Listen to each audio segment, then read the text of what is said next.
Was Lee Marvin the toughest man in Hollywood or the most misunderstood? When people think of Lee Marvin, they picture a weathered face, a voice like gravel, and a piercing stare that could stop you cold. He was the no-nonsense cowboy, the hardened soldier, the rugged outsider who always seemed one drink away from chaos. But what if we told you that behind that gruff exterior was a man carrying deep wounds from war, torn between fame and privacy, and thrust into a courtroom battle that would change the meaning of relationships in America? If you love digging into the real stories behind Hollywood legends, go ahead and tap that like button and subscribe. Trust us, you won't want to miss what we're about to reveal, because this isn't just a story about Lee Marvin the actor, it's about Lee Marvin the man. Before he ever set foot on a movie set, Lee Marvin was already a survivor of one of the most brutal battles in World War II. As a young man, Marvin enlisted in the U.S. Marine Corps and was sent to the Pacific Theater. He fought in the harrowing Battle of Saipan, where he was shot in the back and buttocks and nearly died. The experience left him physically scarred and emotionally haunted. He was awarded a Purple Heart, but like many veterans of that era, he rarely spoke of what he endured. Instead, he carried that silent trauma into every role he played, channeling it into the intense, wounded characters that would make him a household name. His post-war return to civilian life was anything but glamorous. Marvin worked as a plumber's apprentice, parking lot attendant, and even tried carpentry. Acting came almost by accident. A fluke job as a theater set carpenter led to a stage role, and the rest, as they say, is history. But those early years, they were filled with grit, not glamour. Marvin's entry into Hollywood was slow and thankless. He was often cast as the menacing thug or the silent henchman,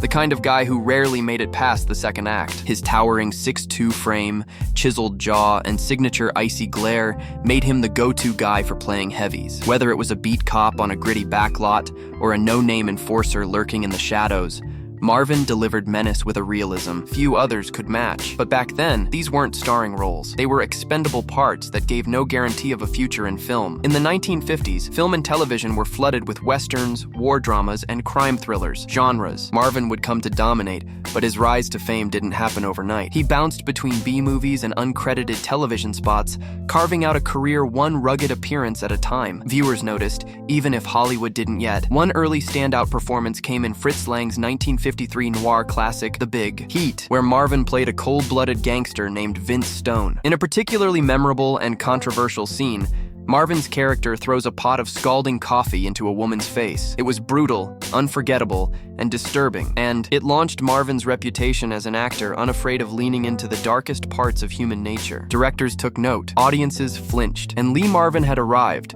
whether he realized it or not. But Hollywood still wasn't ready to give him leading roles. He remained stuck playing second fiddle to marquee names, often showing up in the first act, then dying a dramatic death to push the story forward. Still, Marvin never mailed it in. Each role was approached with the intensity of a man who'd seen war, suffered wounds, and returned with a chip on his shoulder. That raw authenticity set him apart. Off-screen, Marvin's real-life demeanor only added to his on-screen persona. He was known for his stoicism, his no-nonsense attitude, and a refusal to play the Hollywood game. He didn't charm the press. He didn't flirt with the studios. Instead, he drank at local bars with working-class folks, drove himself to sets in dusty pickup trucks, and spoke to fans like equals, not followers. In 1957, Marvin scored a recurring role as police detective Lieutenant Frank Ballinger on NBC's M Squad, a gritty procedural that followed the lives of Chicago cops. This role allowed him to step out of the criminal archetype and show a bit more depth. For 3 seasons, Marvin anchored the show with his hard-edged performance, and while it was never a runaway mainstream hit, it gave him valuable screen time and a steady paycheck. More importantly, it proved he could carry a show. Still, the big screen kept eluding him until Hollywood began to change. By the early 1960s, audiences were growing tired of cookie-cutter heroes and spotless protagonists. The post-war optimism that had dominated American cinema was giving way to cynicism. Vietnam, civil rights protests, and political assassinations were shaking the national psyche. People no longer wanted squeaky clean. They wanted real. And Lee Marvin? He was nothing if not real. He began getting juicier roles, supporting characters who were rough around the edges, complicated, morally gray. In The Comancheros, 1961, opposite John Wayne, he played a brutal outlaw whose unpredictability made even the Duke look nervous. That same year, in The Man Who Shot Liberty Valance, Marvin's portrayal of the sadistic Liberty Valance became iconic. Though not the titular character, Marvin's role was arguably the most memorable in the film. He radiated menace and vulnerability in equal measure. What made Marvin's performances unique was his ability to project both power and pain. He wasn't just the bad guy. He was a man who'd clearly been broken by life, who now lashed out as a defense mechanism. Whether this depth was a product of his war trauma or just pure instinct. It gave his characters dimension that audiences hadn't seen in stock villains before. Directors started taking bigger risks with him. In 1964, he was cast in Don Siegel's The Killers, where he starred alongside Ronald Reagan in what would be Reagan's last film before politics. Marvin played a hitman investigating a strange murder case. For the first time, he wasn't just another gun-toting villain, he was the lead, and people loved it. But Marvin's breakthrough moment came in 1965, when he starred in Cat Ballou. The film was a comedic western, almost a parody of the genre Marvin had long inhabited. He played a drunken, washed-up gunslinger, essentially mocking the very roles that had defined his career. And yet Marvin didn't just go along with the joke, he embraced it. He leaned in, delivering a performance that was both hilarious and heartbreakingly tragic. Cat Ballou was a smash hit. Marvin won the Academy Award for Best Actor, beating out stars like Richard Burton and Laurence Olivier. The man who'd once been typecast as a throwaway villain was now an Oscar winner, and more importantly, a Hollywood leading man. Suddenly, everything changed. Studios lined up to cast him. He was offered top billing, big contracts, and creative control, and he didn't squander it. But with greater fame came greater challenges. Marvin never fit neatly into the leading man mold. He wasn't suave like Paul Newman or smooth like Steve McQueen. He was unpredictable, raw, and brutally honest, both on screen and off, and that made him polarizing. Audiences either loved him or feared him. Studio executives respected his work,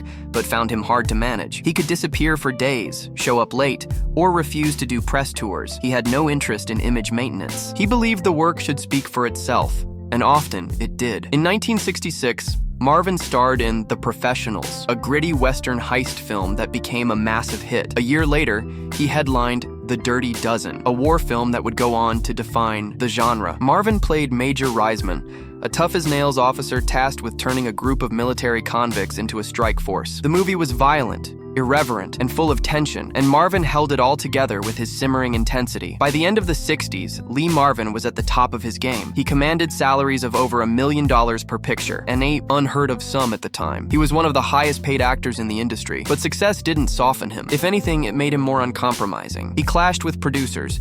He rejected roles he considered beneath him. He fired agents. He even walked off sets when he felt a project had lost its integrity. He was, in many ways, a studio's worst nightmare and a director's dream. Because when he did show up, he delivered magic. And that's the paradox of Lee Marvin's Hollywood story. He wasn't designed for fame, yet he thrived in it. He didn't crave stardom, yet it found him. And though his path to leading man status was long and winding, it was built on something no marketing team could manufacture: truth. In the end, Marvin didn't become a star. He forced Hollywood to recognize a new kind of star, one that didn't smile for the cameras or pose for glossy covers, one that bled, broke, and battled, and somehow still walked away standing. And once he kicked down the doors, there was no going back. Lee Marvin had arrived, but what he did with that stardom, that's a story all its own. And coming up, we'll explore one of the strangest turns in Marvin's career, when he stepped into the world of singing cowboys in Paint Your Wagon and shocked the world all over again. If anyone had told audiences that Lee Marvin, yes, that Lee Marvin, would one day star in a musical, they probably would have laughed. But in 1969,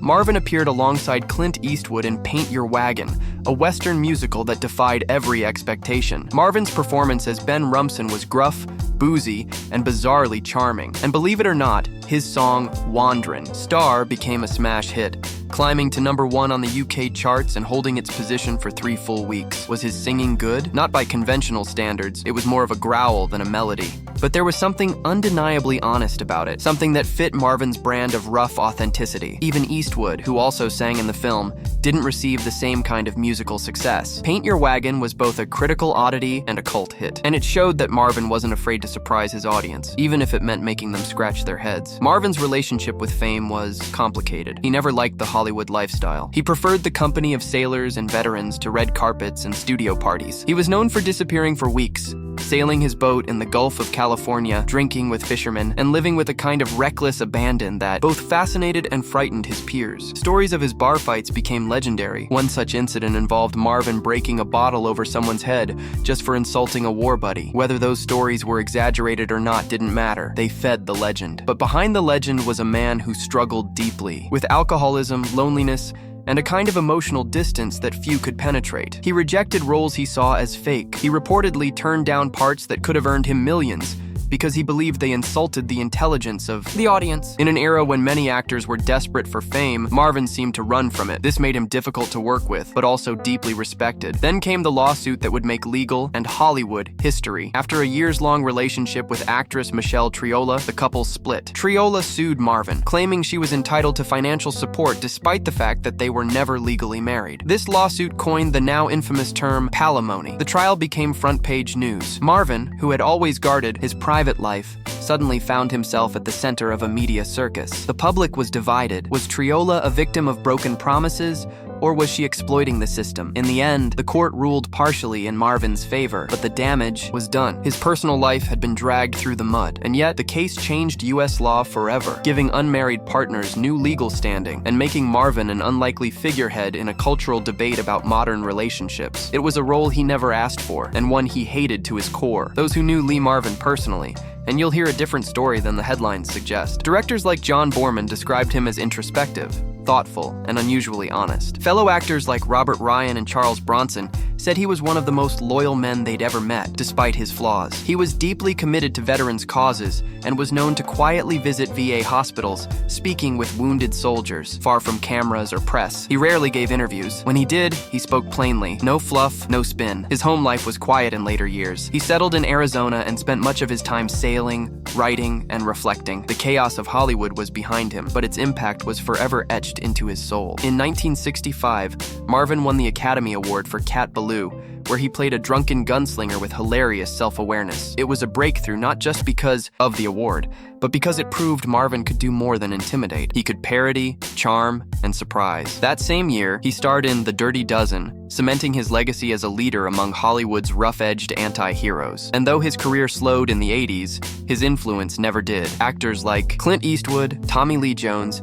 and even modern stars like Josh Brolin have credited Marvin for blazing a trail, not just for tough guys, but for real, emotionally complex men on screen. When he died in 1987 of a heart attack, Lee Marvin left behind a body of work that spanned decades, but more importantly, a reputation as one of the most unapologetically real actors Hollywood had ever seen. Lee Marvin never tried to be a legend. He never played the fame game or sold a squeaky clean image to the press. What he gave us was something rarer, the truth. Whether it was in battle, on screen, or in court, he showed up as himself. And in an industry built on illusion, that's what made him unforgettable. If you found this story as surprising as we did, go ahead and hit that subscribe button and leave a comment below. What's your favorite Lee Marvin film? And who else do you want us to cover next? Because sometimes the stories Hollywood forgets are the ones we need to remember most.